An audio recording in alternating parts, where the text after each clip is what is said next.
Sabe aquela certeza quase religiosa que o mundo do trading tem sobre a análise técnica? Pois é. E se eu disser que a verdadeira chave para o sucesso não está escondida nos gráficos, mas sim dentro da nossa própria cabeça? É sobre essa ideia provocadora que a gente vai conversar hoje. Essa frase, nossa, ela diz tudo, não é? É quase uma declaração de amor.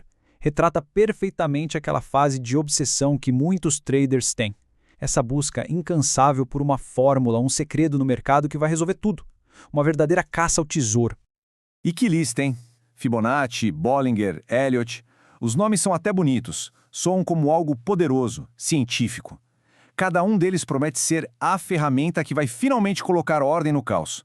É uma ideia muito sedutora, a de que existe um mapa para esse território selvagem que é o mercado. Só que a realidade costuma ter outros planos. Depois de toda essa paixão pelas ferramentas, veio o choque de realidade. O que será que os números frios nos mostram sobre o sucesso de quem usa tudo isso? Bom, a verdade, ela é um pouco desconfortável.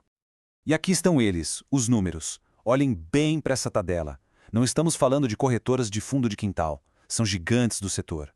E o recado é bem direto, bem claro. A esmagadora maioria das pessoas que operam no varejo perde dinheiro. Ponto. A média fica ali, em torno de 80%. Pensem um pouco nesse número. 80%. Se 80% dos engenheiros errassem o cálculo de uma ponte, ninguém mais atravessaria pontes. Mas no mercado financeiro, esse número parece ser o padrão. E é aí que a gente chega na pergunta de $1 milhão. Se o suposto manual do sucesso, a análise técnica, está aí, disponível para todo mundo, por que o resultado é esse fracasso em massa? Talvez a resposta não esteja no manual, talvez esteja no leitor.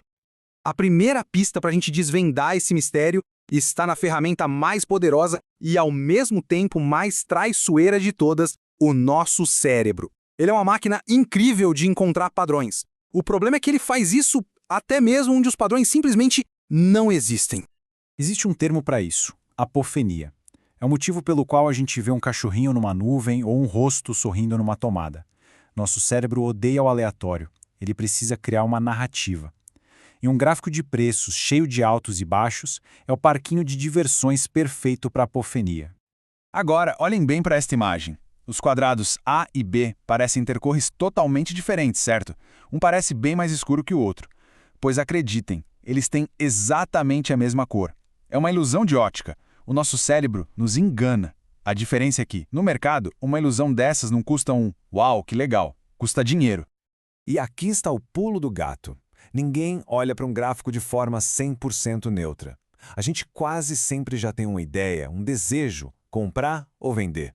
E aí, o que o nosso cérebro faz? Ele se torna um detetive que só procura as pistas que confirmam a nossa suspeita inicial.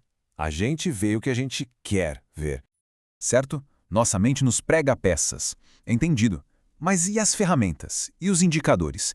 Eles não deveriam ser objetivos, matemáticos, à prova de falhas? Bem, vamos colocar alguns desses famosos no banco dos réus. Vamos pegar o caso de dois traders lendários, Larry Pesavento e Larry Williams. Pesavento era o mestre do Fibonacci. Williams usava setups próprios, completamente diferentes. E o mais incrível?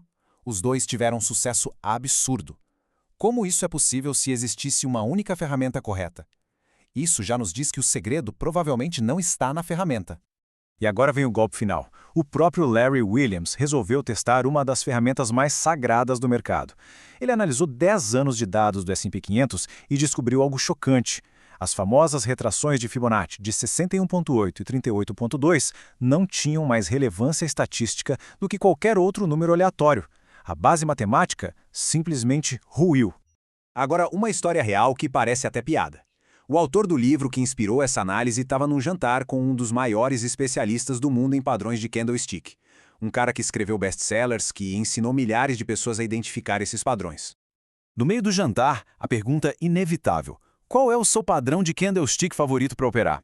A gente esperaria ouvir algo como, o martelo invertido ou a estrela da noite. Mas a resposta que veio, ninguém esperava. A resposta foi surreal. O guru disse que não operava os padrões. E mais, ele admitiu que nem sequer operava no mercado. Ele só ensinava, só vendia a teoria. Isso faz a gente se perguntar quantas verdades do mercado são, na verdade, só bons produtos para vender. E isso não é só uma história isolada. A academia foi investigar, e o resultado é unânime. Diversos estudos sérios concluíram a mesma coisa. Os padrões de candlestick, estatisticamente, não têm um poder de previsão confiável. Adicionar outros filtros, como o RSI, também não ajuda muito. A evidência é esmagadora. Então tá, se os padrões são uma miragem e as ferramentas não são tão confiáveis assim, qual é o caminho? O que os 20% que dão certo fazem de diferente? A resposta, ao que tudo indica, exige uma mudança radical de perspectiva. Essa foi a grande lição que o mercado ensinou ao autor. A epifania que mudou tudo. A luta não era para entender o mercado. Era para entender a si mesmo. O inimigo não estava no gráfico. Estava no espelho. E essa é a grande verdade no fim das contas. Essa corrida sem fim por um setup mágico, um indicador novo, na maioria das vezes é só uma distração. Uma desculpa para não fazer o trabalho mais duro, que é o trabalho interno. A verdadeira batalha é contra o nosso próprio medo, nossa ganância, nossa impaciência. Então, qual é a sugestão prática? Não é para queimar os livros de análise técnica, é para reequilibrar as coisas. Em vez de passar 100% do tempo olhando para a tela, tentando achar um sinal, talvez seja mais produtivo passar uma boa parte desse tempo olhando para dentro, entendendo os próprios gatilhos emocionais. E para fechar, fica aqui essa reflexão. Talvez a gente passe tempo demais tentando adivinhar o que é imprevisível, o futuro do mercado. A única coisa que a gente de fato controla são as nossas próprias ações. Trocar a pergunta, o que o mercado vai fazer, por o que eu vou fazer, não importa o que o mercado faça, talvez seja a virada de jogo mais importante de todas.